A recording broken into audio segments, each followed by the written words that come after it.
സർക്കാരിനെതിരെ പ്രതികരിക്കാനും രാജ്യത്തിന്റെ നിയമ സംവിധാനത്തെ വിമർശിക്കാനും പ്രതിഷേധിക്കാനും ഉൾപ്പെടെയുള്ള സ്വാതന്ത്ര്യം നമ്മുടെ രാജ്യത്തുണ്ട്. അതിനുള്ള സ്വാതന്ത്ര്യവും അവകാശവും നമ്മുടെ ഭരണഘടനയിൽ തന്നെയുണ്ട്. ജനങ്ങൾക്കൊരിക്കലും ഇഷ്ടപ്പെടാത്ത ഒന്നാണ് ബന്ദും അതോടൊപ്പം തന്നെ ഹർത്താലും. എന്നാൽ ജനങ്ങൾക്ക് സഞ്ചാര സ്വാതന്ത്ര്യം ഹനിക്കപ്പെടുകയും അവരെ വഴിയിൽ തടയുകയും ചെയ്യുന്ന രീതി ഒരിക്കലും അംഗീകരിക്കാൻ കഴിയില്ല എന്നതാണ് വസ്തുത. അന്നന്ന് അധ്വാനിച്ച് ജോലി ചെയ്യുന്ന തൊഴിലാളികൾ ഉണ്ട് നമ്മുടെ കേരളത്തിൽ. അവർക്കിത് വൈറ്റത്ത് അടിയായി മാറും. അവർക്കിത് കനത്ത തിരിച്ചടിയായി മാറുമെന്ന കാര്യത്തിൽ യാതൊരു സംശയവുമില്ല. 1997 കേരള ഹൈക്കോടതി ബന്ദ് നിരോധിച്ചതാണ്. പിന്നീട് ഇത് ഹർത്താലായി രൂപമാറ്റം സംഭവിച്ചപ്പോൾ 2000 അതും അംഗീകരിക്കാനാകില്ല എന്ന് ഹൈക്കോടതി വ്യക്തമായി പറഞ്ഞിട്ടുള്ളതാണ്.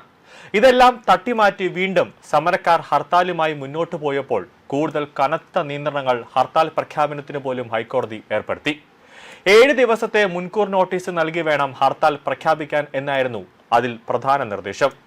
ഹർത്താൽ അനുകൂലികൾ അല്ലാത്തവർക്ക് യാത്ര ചെയ്യുന്നതിനോ ജോലി ചെയ്യുന്നതിനോ വ്യാപാര വ്യവസായ സ്ഥാപനങ്ങൾ തുറന്ന് പ്രവർത്തിക്കുന്നതിനോ തടസ്സം ഉണ്ടാകാൻ പാടില്ല എന്ന് ഹൈക്കോടതി കർശനമായ നിർദ്ദേശം നൽകിയിട്ടുണ്ട്.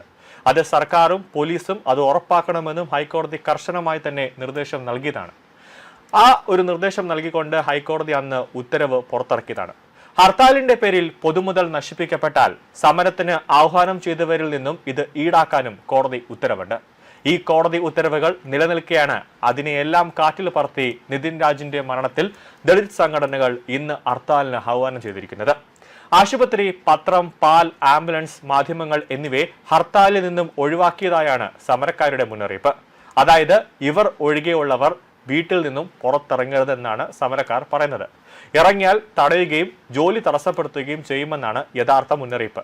ഇതിനെതിരെ സർക്കാരും പോലീസും യാതൊരു നടപടിയും എടുത്തിട്ടില്ല എന്നതാണ് വസ്തുത. യഥാർത്ഥത്തിൽ കോടതി ഉത്തരവ് ലംഘിച്ചതിന് ഈ പ്രസ്താവനയുടെ പേരിൽ സമരത്തിന് ആഹ്വാനം ചെയ്തവരെ അറസ്റ്റ് ചെയ്യാനും കരുതൽ തടങ്കിൽ പാർപ്പിക്കാനും പോലീസിന് ഉത്തരവാദിത്തമുണ്ട്. എന്നാൽ ആ നിയമമെല്ലാം കാറ്റിൽ പറത്തിയിരിക്കുകയാണ് പോലീസും സർക്കാരും. Vellore institute of technology engineering entrance പരീക്ഷ ഇന്ന് നടക്കാനിരുന്നതാണ്. എന്നാൽ മിക്ക വിദ്യാർത്ഥികൾക്കും പരീക്ഷ എഴുതാൻ കഴിഞ്ഞില്ല. ഈ ഹർത്താൽ കാരണം സമരാനുകൂലികൾ വാഹനം തടഞ്ഞത് കാരണം അവർക്ക് പരീക്ഷ എഴുതാനായിട്ട് സെന്ററിൽ എത്താൻ പറ്റിയില്ല എന്നതാണ് പ്രധാനപ്പെട്ട കാര്യം.